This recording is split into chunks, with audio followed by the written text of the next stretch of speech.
빌립보서 4장 6절 말씀 읽겠습니다. 아무것도 염려하지 말고 다만 모든 일에 기도와 간구로 너희 구할 것을 감사함으로 하나님께 아뢰라. 아멘. 오늘은 이 본문 말씀을 통하여 염려를 주께 맡겨라, 이런 제목으로 하나님의 말씀을 살펴봅니다. 염려를 주께 맡겨라. 우리에겐 심사숙고할 수 있는 재능이 있습니다. 따라서 우리들 각자의 삶 가운데서 일어나는 모든 일들에 대하여 적당히 주의하고 적당히 염려하는 것은 좋은 일입니다. 하지만 염려가 지나치게 되면 그 자체가 죄의 성질을 띱니다. 이는 염려와 걱정의 본질이 우리가 하나님보다 더 현명하다고 상상하는 것이고, 또한 하나님께서는 우리들의 짐을 져주시지 않겠다는 그런 망상이기 때문입니다. 어떻게 이런 무례와 이런 억측과 이런 뻔뻔함을 가질 수 있다는 말입니까? 하나님의 손에서 사건들을 인도하는 키를 빼앗으려는 것과 그분의 도표를 고치려 하는 것은 염려 속에 있는 교만죄입니다. 완전한 지혜이신 그분께 충고를 하려 들고 전능한 능력에게 도움을 주겠다고 하는 이 행위는 교만죄가 아니고 무엇이란 말입니까? 때때로 이런 지나친 걱정과 염려는 다른 명백한 범죄 행위로 인도되기도 합니다. 자기 사업을 하나님께 맡길 수 없는 상인은 항상 상술의 속임수를 쓰고 싶은 유혹에 빠집니다. 그러다 기회가 닿기라도 하면 앞뒤 생각도 하지 않고 덥석 불법적인 손을 잡게 됩니다. 따라서 염려로 가득 찬 사람은 어떤 죄악을 위해 무르익고 있는 고모라의 포도송이와 같다, 이렇게 말할 수 있겠습니다. 따라서 예수님께서는 또한 그의 사도들까지도 염려에 대해서 많은 주의를 기울일 것을 가르쳐 주셨습니다. 염려는 자칫하면 죄로 빠지게 됩니다. 여러분은 염려의 폐단에 대해서 생각해 본 적이 있습니까? 먼저 염려는 하면 할수록 더욱 불어나게 되는 폐단이 있습니다.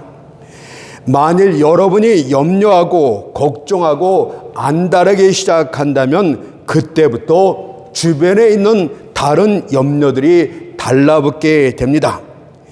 이후에는 비록 여러분의 머리카락은 셀 수 있을지언정 여러분의 염려는 셀 수 없는 지경에 이르게 됩니다. 어떤 이는 이로 인하여 극심한 스트레스에 시달리기도 하고 우울증에 빠지기도 하며 염려의 악습관으로 삶 자체가 살만한 가치도 없게 됩니다. 많은 사람들이 종종 잃는 것 때문에 염려를 합니다.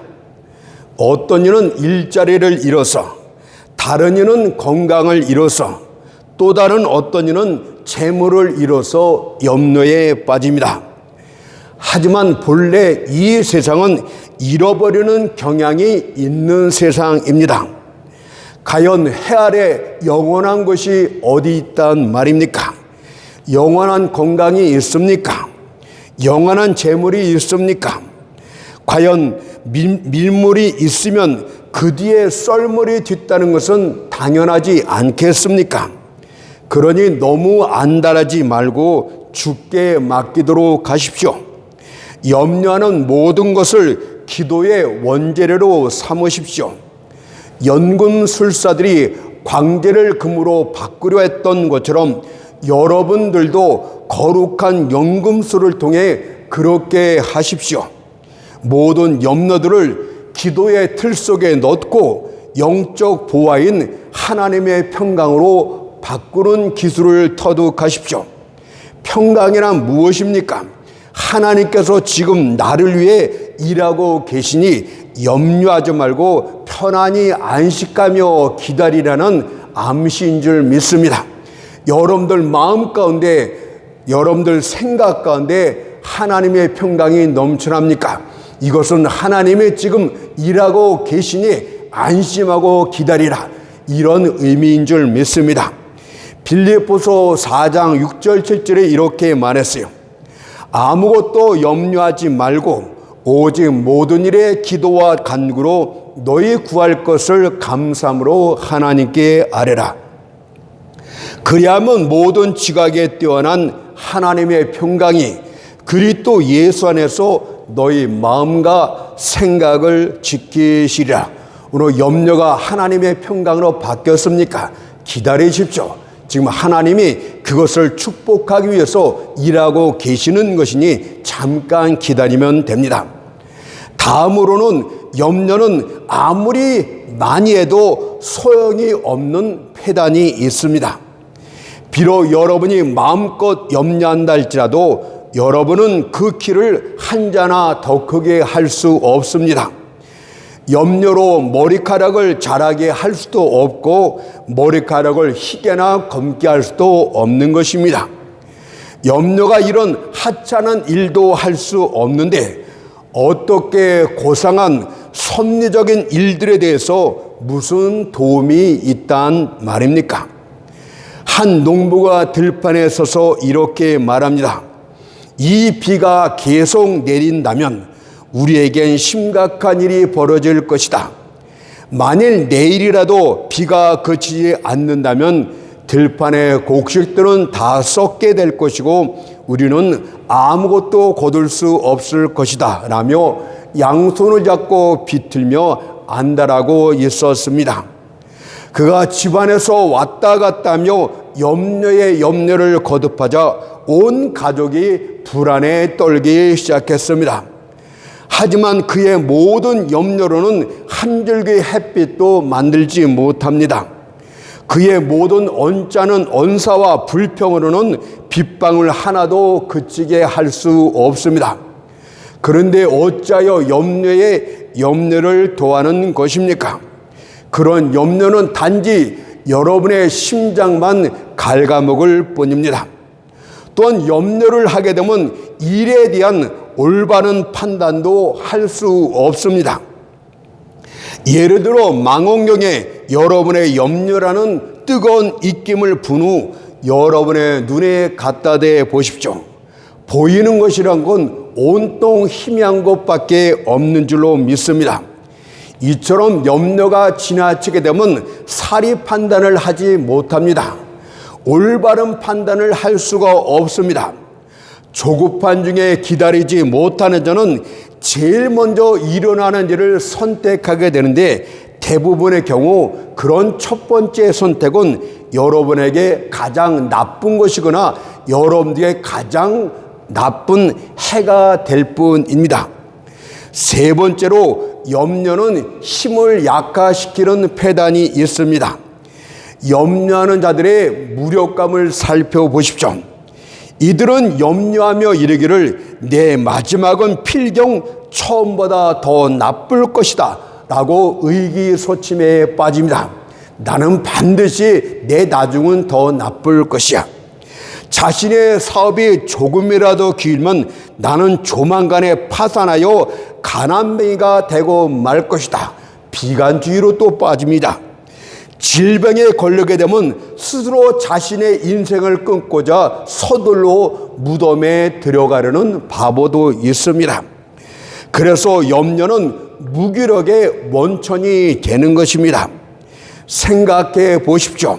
과연 염려로 두려움에 빠진 자가, 염려로 마음이 어수선한 자가 무엇을 제대로 할 수 있다는 말입니까? 그런 사람에게 희망이 있을 수 있겠습니까? 모든 것을 비관적으로 불평하는 자가 무슨 희망과 소망이 있단 말입니까? 그런 사람이 어려움을 견딜 수 있겠습니까? 염려에 사로잡히게 되면 메뚜기가 붕붕거리는 상황 가운데서 창밖만 내다보는 무기력증에 빠지는 노인의 질병보다 못한 꼴이 됩니다. 만약 여러분이 짐을 나르기 위해서 짐꾼들을 불렀다고 칩시다. 그 가운데 한 짐꾼이 어깨에 염려짐을 가득 싣고 왔습니다. 여러분은 그와 같은 짐꾼을 보고 이렇게 말할 것입니다. 당신은 내 짐을 질 일꾼으로 적당치 않소. 만약 당신이 내 짐을 지려면 먼저 어깨에 무거운 염려의 짐을 내려놓도록 하십시오. 당신의 염려의 짐 때문에 내 짐을 짊어질 공간이 없기 때문에 나는 당신을 채용하지 않을 것이요. 항상 염려 가운데 빠진 자는 이렇게 힘이 무기력증에 빠지고 의기소침하고 부정적인 자세로 바뀌게 되는 것입니다. 모든 면에서 무기력하고 또 유용성도 얼마나 적습니까?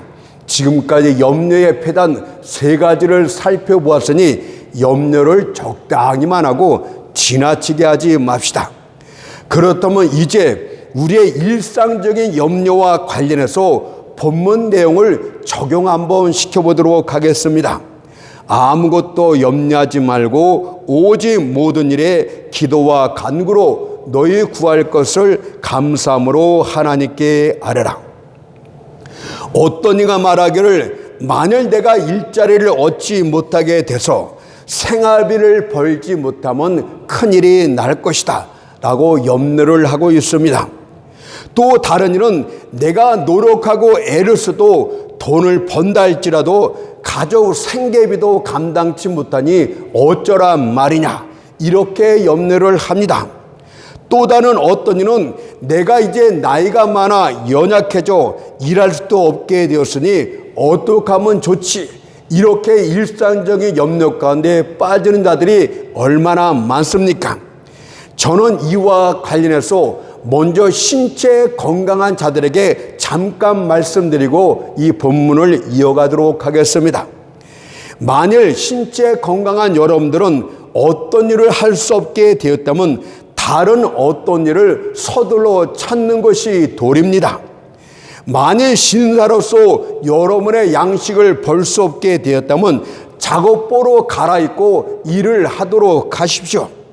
만일 두뇌의 땀으로 벌 수 없게 되었다면 이마의 땀으로 양식을 얻는 것이 성경이 말하는 진리입니다. 왜냐하면 전도서 9장 10절에서 무릇 내 손이 일을 당하는 대로 힘을 다하여 할지어다라고 말씀하였듯이 하나님의 백성들은 신체가 건강하다면 조금도 게으르지 말고 힘을 다해야 됩니다.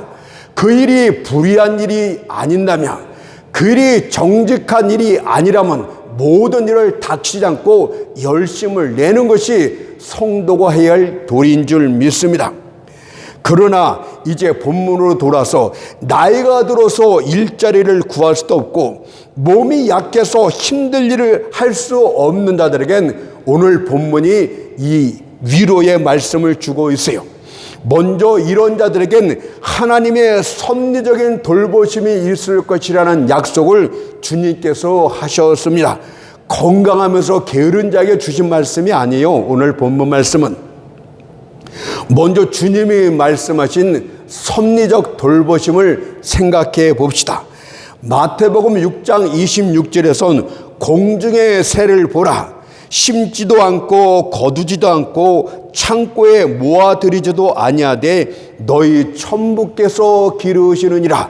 이렇게 말씀하신 다음에 너희는 이것들보다 더 귀하지 아니하냐. 어찌 하나님께서 너희를 돌보시지 않겠느냐. 이렇게 반문하면서 주님이 말씀하셨어요. 또 마태복음 6장 28절에선 이젠 들의 백합화가 어떻게 자라는가 보라. 수고도 아니고 길쌈도 아니하되 하나님께서는 솔로몬의 모든 영광보다 더 아름답게 입히셨느니라. 이렇게 말씀하시면서 너희는 이 들풀보다 더 귀한데 어찌하여 염려하느냐. 그러면서 33절에 뭐라고 말합니까?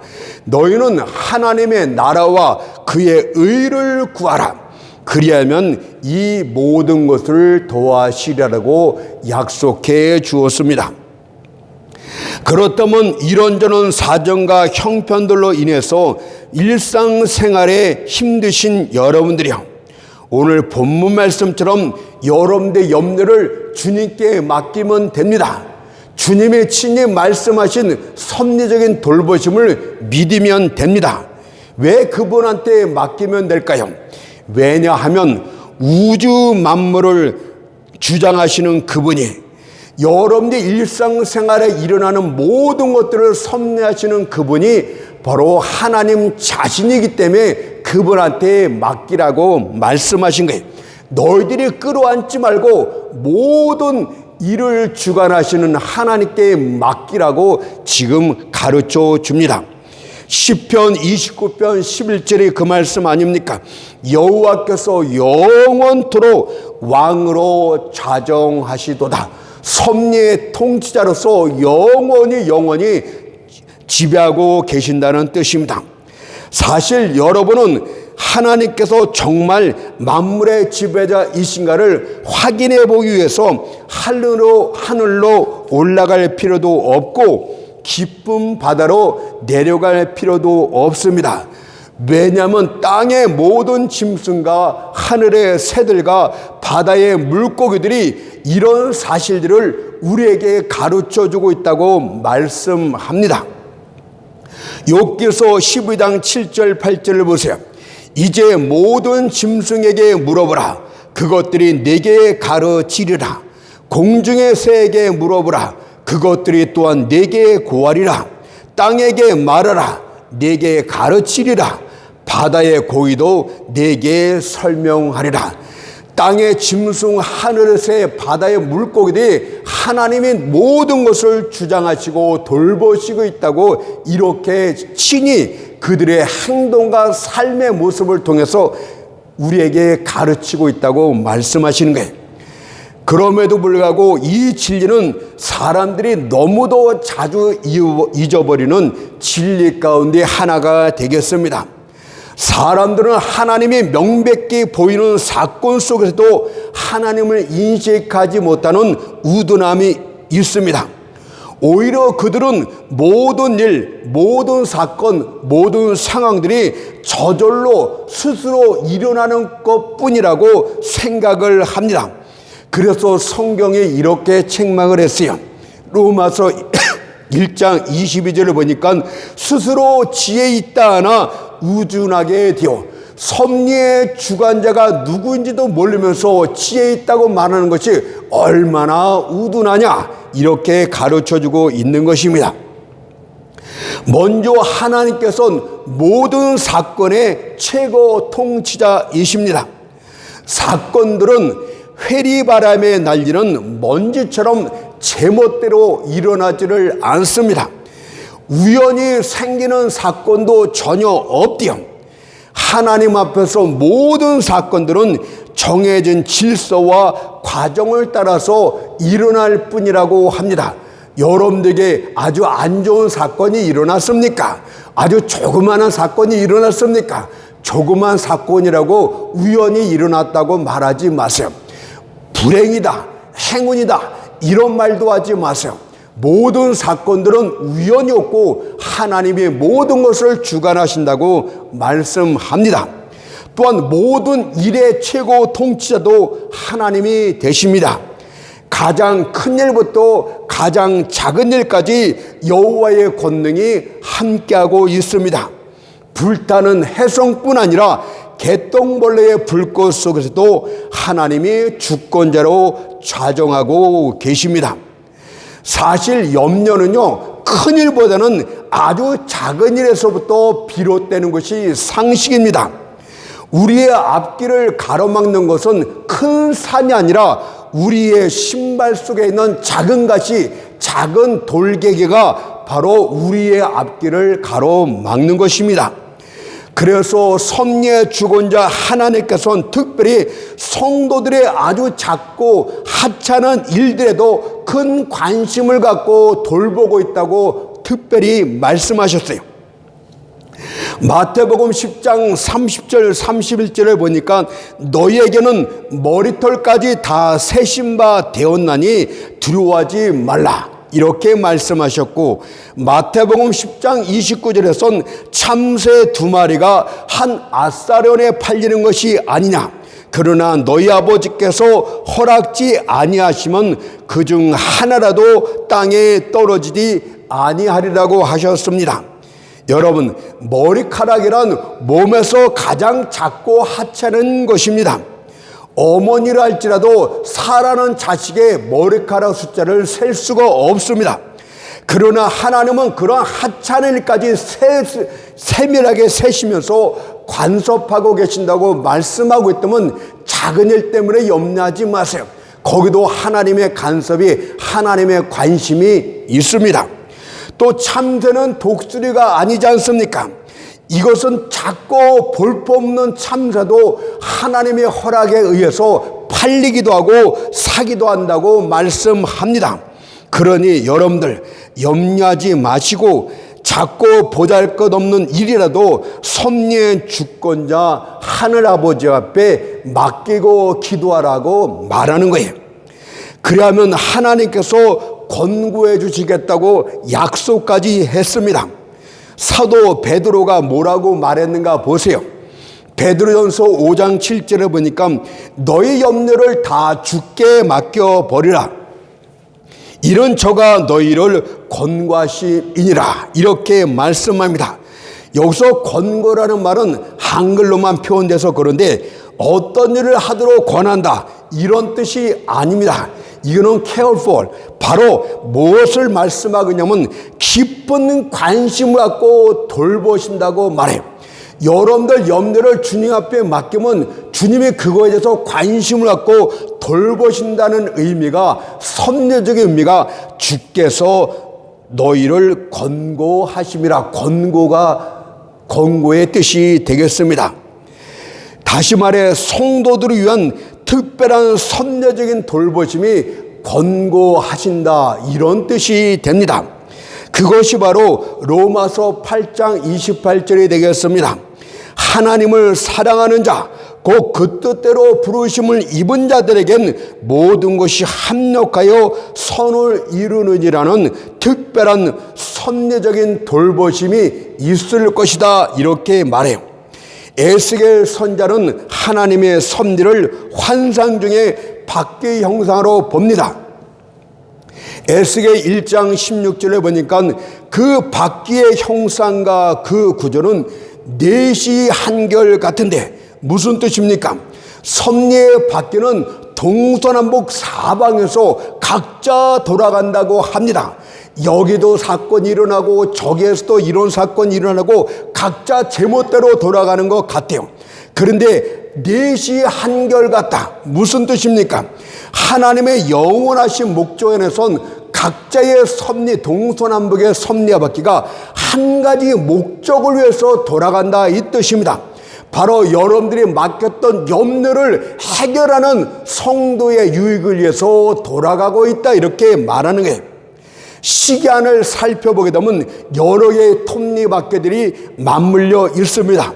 어떤 톱니바퀴는 크고 다른 것은 작습니다. 또 다른 톱니바퀴는 다른 것과 반대 방향으로 거꾸로 돕니다. 그러나 궁극적으로 모든 톱니바퀴가 서로 합력해서 정확하게 시계바늘을 돌리는 한 가지 목적을 이루고 있습니다. 바로 하나님의 섭리가 그와 같다 이 뜻입니다. 그러니 염려를 다 주께 맡긴 여러분의 경우에도 이런 식으로 해서 돌보심이 있을 것이다 말하는 거예요. 기도를 들으신 하나님께서는 여기에서는 이런 일을 일으키고 저기서는 다른 사건을 또한 일으키고 또 어떤 일이든 여러분에게 해가 되는 것처럼 보이는 경우도 있을 것입니다. 그러나 종합적으로 끝에 보면은 다 나름대로 역할을 해서 여러분들을 돌보셨다 이렇게 말할 수 있겠습니다. 하나님의 영원한 목적, 여러분들이 염려를 맡겼던 그 목적을 위해서 서로 협력해 돌아갔던 사건이었고 일이었고 그런 해로운 일이었다고 말씀을 합니다. 여러분들 눈으로 보기에는 서로 전혀 연관이 없는 사건들 같이 보이겠지만 모든 끝을 보고 계시는 하나님 앞에서는 정확히 한 가지 목적을 해서 돌아가기 위해서 일어난 일이다, 이렇게 말씀하는 거예요. 요셉의 경우를 봅시다. 하나님께서는 요셉을 애굽의 통치자로 세우고자 하는 뜻을 가지셨습니다. 그리고 이 목적을 위해서 섭리에 서로 각기 다른 바퀴들이 맞물려서 여기저기서 돌아가기 시작합니다. 먼저 요셉의 형제들이 요셉을 미워하여 그를 애굽의 노예로 팝니다. 이것은 하나님의 뜻과 정반대방으로 돌아가는 섭리의 바퀴가 되겠습니다. 그러나 영원하신 하나님께서는 요셉의 형제들의 미움까지도 사용하시오 그를 가나안 땅에서 애굽 땅으로 옮기는 역할을 하게 하십니다. 바로 애굽의 국무총리가 돼야 되기 때문에 그 스스로는 그 땅을 떠나지 않을 것이기 때문에 요셉의 형제들의 미움까지도 하나님은 주장해서 그를 애굽으로 옮기셨어요. 또한 요셉이 노예로 팔려간 보디발의 집에선 총애를 받아 그 집의 가정총무가 되어 집의 모든 소유를 도맡게 됩니다. 이것은 섭리의 바퀴가 제대로 돌아가는 것처럼 좋은 일이에요. 이런 형통한 일도 이용하시어 요셉이 장차 애굽 왕 바로를 만날 발판의 기회로 하나님은 또 삼으십니다. 또 보십시오. 요셉이 여주인의 모함으로 억울한 누명을 쓰고 감옥에 들어갔습니다. 이것은 섭리의 바퀴의 역회전이 또 되겠습니다. 그러나 감옥에 들어간 것도 하나님의 뜻을 이루기 위함입니다. 요셉은 감옥에 반드시 들어가 술 맡던 관원장을 만나야 되고 그의 꿈을 해몽해 줌으로써 이 술 맡던 관원장이 요셉은 하나님의 지혜로 충만한 자가 틀림없다, 이런 인식을 시켜줘야만 됩니다. 술 맡던 관원장이 감옥에 있기 때문에 가면 요셉이 어찌 그를 만날 수 있겠습니까? 그래서 그도 억울한 누명을 쓰고 감옥에 들어가야 했어요. 이후에 애굽 왕 바로가 기이한 꿈을 꾸게 됩니다. 그러나 애굽의 어떤 술사나 박사도 이를 해석할 수가 없었어요. 그러자 술 맡던 관원장이 생각을 합니다. 요셉이 과거에 내 꿈을 잘 해몽해 줬지 하면서 요셉을 애굽 왕 앞으로 인도하는 그 중개 역할을 하기 시작합니다. 요셉이 애굽 왕 바로가 꾼 꿈을 해석해 주자 그로 인하여 애굽이 기근으로부터 구원을 받게 되자 애굽 왕 바로가 요셉을 애굽의 총리로 세우는 놀라운 하나님의 뜻이 마침내 이루어집니다. 창세기 41장 38절 41절 말씀을 읽겠습니다. 바로가 그 신하들에게 이르되 이와 같이 하나님의 신이 감동할 사람을 우리가 어찌 얻을 수 있으리요 하고 요셉에게 이르되 하나님이 이 모든 것을 내게 보이셨으니 너와 같이 명철하고 지혜 있는 자가 없도다. 너는 내 집을 치리하라. 내 백성이 다 내 명령을 복종하리니 나는 너보다 높음이 보좌뿐이니라. 바로가 또 요셉에게 이르되 내가 너로 애굽 온 땅을 총리하게 하노라. 여러분들, 요셉을 하나님이 내가 너를 장차 애굽의 총리로 세울게 한다면서 갑자기 세워주었다면 정말 무엇인가 아주 어설픈 소설책 아닙니까? 근데 하나님 아주 주도면밀하게 정확하게 사건들을 이으면서 그를 애굽의 총리로 세워도 누구도 반감을 갖지 못하게, 누구도 거역하지 못하게 아주 정확하게 진리를 써나가는, 드라마틱한 진리를 써나가는 하나님의 솜씨를 볼 수가 있겠습니다. 세상의 1,000개의 기회들이 합력해서 요셉을 존귀케 만드는 한 가지 목적을 이루었습니다. 그러니 기도로 여러분들의 염려를 다 주께 맡기십시오. 섭리의 주권자이신 그분께서 모든 일, 모든 사건들을 통하여 특별히 돌보셔 주실 줄 믿습니다. 이제 마지막으로 두 번째, 염려를 대신할 기도에 대해서 잠깐 설명하고 마치겠습니다. 아무것도 염려하지 말고 오직 모든 일에 기도와 간구로 너의 구할 것을 감사함으로 하나님께 아뢰라. 모든 일이라고 했듯이 구하는 것에 대해서 여러분들 스스로 한계를 긋지 마십시오. 성령 충만을 구할 뿐 아니라 먹을 것, 마실 것, 입을 것에 대해서도 다 기도하라는 말씀입니다. 왜냐하면 우리는 영과 육과 혼으로 만들어진 존재이기 때문에 이것들은 분리해 나갈 수가 없어요. 우리는 지금 영과 육과 혼 세 개가 혼합된 존재로서 하나가 되고 있지 않습니까? 따라서 이 땅에 사는 동안에는 영적인 염려뿐만 아니라 육적인 염려까지도 하나님께 맡기는 것이 옳습니다. 먼저 염려를 없애는 기도는 두 가지가 있는데 계속적으로 기도하라. 이것이 본문에 기록되어 있습니다. 오직 모든 일에 기도와 간구로 라고 기록하고 있듯이 기도와 간구는 약간의 다른 의미는 있지만 본질상 동일한 말입니다. 그럼에도 불구하고 같은 말을 반복해 썼다는 것은 계속해서 반복해서 기도하라, 이런 의미가 되겠죠. 갈멜산 꼭대기에서 엘리야가 머리를 무릎 사이에 놓고 간절히 비가 내려줄 것을 기도합니다. 그가 한 번, 두 번, 세 번 간절히 기도했습니다. 하지만 아무 변화도 없자 또다시 기도합니다. 무려 7번씩 나가 기도했을 때 비로소 저 하늘 저편에서 작은 손바닥만한 구름이 일어나자 기도를 멈췄습니다. 열왕기상 18장 43, 44절 읽을게요. 그 사환에게 이르되 올라가 바다편을 바라보라. 저가 올라가 바라보고 고하되 아무것도 없나이다. 가로되 7번까지 다시 가라. 7번째 이르러서는 저가 고하되 바다에서 사람의 손만한 작은 구름이 일어나나이다. 7번 기도라는 의미가 아니요, 7은 하나님 앞에 완전수가 의미하고 있듯이 작은 손바닥만한 응답이 보일 때까지, 응답의 기미가 보일 때까지 쉬지 말고 반복해서 여러분들 염려거리를 기도로 바꿔서 하나님 앞에 조르고 또 조르라는 뜻입니다. 이번에는 야곱의 기도를 생각해 봅시다. 그가 하나님의 사랑과 씨름을 합니다. 하나님의 사람이 야곱의 끈질김을 이길 수 없게 되자 손으로 그의 환도뼈를 쳐 위골시켰습니다. 그러나 야곱은 멈추지 않고 두 손으로 하나님의 사람을 꼭 붙들고 이렇게 애원을 합니다. 창세기 32장 26절을 보니까 그 사람이 가로되 날이 세려하니 나로 가게 하라. 야곱이 가로되 당신이 내게 축복하지 아니하면 가게 하지 않겠나이다. 당신이 내게 축복하지 아니하면 가게 하지 않겠나이다. 황도뼈가 위골되었음에도 불구하고 끝까지 악착같이 붙들었대요.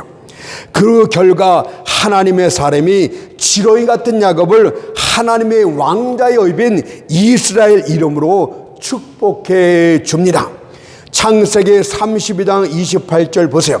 그 사람이 가로되 내 이름을 다시는 야곱이라 부를 것이 아니요 이스라엘이라 부를 것이니 이는 내가 하나님과 사람으로 더불어 겨누어 이겼음이니라. 그러니 여러분들 역시도 끈질긴 기도로 통해서 하나님을 이기십시오. 응답을 받으라 이 뜻 아닙니까? 그때까지 붙들고 놔주지 않아야 되는 것이 성경이 말하는 요지가 되겠습니다. 다음으로는 감사로 기도해라, 이렇게 말해요. 빌립보서 4장 6절 보니까 너희 구할 것을 감사함으로 하나님께 아뢰라. 이 말이 더 어려운 것 같아요. 제가 생각할 때 염려 가운데 있게 되면요, 불평이나 원망이 자연스럽게 나옵니다. 하나님이 어찌 내게 이럴 수가 있겠습니까? 내가 하나님을 위해 얼마나 특심하였는데 이렇게 나를 고난 가운데 던질 수가 있겠습니까? 하고 불평이 터져나오게 됩니다. 하나님 앞에 더 진실되게 신앙을 갖춘 사람일수록 더 불평이 큽니다. 그러나 이때 욥은 좋은 귀감이 되는 줄로 믿습니다. 욥이 얼마나 정직하고 순결하게 살았는지 우리하고는 비교도 안 돼요. 하나님께서 하나님의 아들들 가운데 서 있는 사단에게도 그를 칭찬을 합니다. 욥기서 1장 8절을 보세요. 여호와께서 사단에게 이르시되 네가 내 종 욥을 유의하여 보았느냐? 그와 같이 순전하고 정직하여 하나님을 경외하며 악에서 떠난 자가 세상에 없니라. 사단은 이에 크게 질투하여 욥을 하나님께 참수합니다. 그리고 하나님께로부터 욥을 시험할 기회를 얻게 됩니다. 그리고 사단의 무서운 시험을 인해서 욥은 그 많던 재물을 다 잃게 되었고 머리끝부터 발끝까지 심한 욕차로 고통 중에 빠지게 됩니다. 그럼에도 불구하고 욥은 하나님을 찬양하며 그를 높였어요. 욥기서 1장 21절 22절을 잘 읽으십시오. 주신 자도 여호와시오 취하신 자도 여호와시오니 여호와의 이름이 원망을 받을지어다 아니에요. 찬송을 받으실지니이다 하고 이 모든 일에 욥이 범죄하지 아니하고 하나님을 향하여 어리석게 원망하지 아니하니라. 그 결과 사단의 참소는 거짓으로 판명됐고 하나님은 욥을 이전보다 갑절이나 더 축복해 주었다고 말합니다. 욥기서 42장 10절을 보십시오. 여호와께서 욥의 공경을 돌이키시고 욥에게 그전 소유보다 갑절이나 주신지라. 그렇다면 여러분도 불평이나 원망 대신에 감사로 하나님께 구하십시오. 주여 저는 몹시 가난하고 궁핍하나이다. 그러나 주님께서 모든 것을 다 유익하게 돌리실 것을 저는 믿나이다. 내가 이 빈궁함 중에도 감사하며 선하신 주를 찬양하리니 주여 나를 도우소서 이렇게 기도하라고 말씀하는 거예요. 그렇게 할 때 하나님의 평강이 여러분들 생각과 마음을 지키신다고 합니다. 여기서 지킨다는 말은 무엇입니까? 보호하고 수비한다는 뜻이에요. 단지 생각과 마음을 지키는 것이 무슨 의미가 있겠습니까? 언제까지 그렇게 한다는 뜻입니까? 염려하던 문제가 다 해결되고 환경이 평강으로 다 바뀔 때까지 생각과 마음이 혼란스럽지 않게 지켜주시겠다고 말합니다. 그래서 마음과 생각에 하나님의 평강이 임했다는 것은 곧 환경도 하나님이 평강으로 다스리겠다는 충분한 약속이 되는 줄로 믿습니다.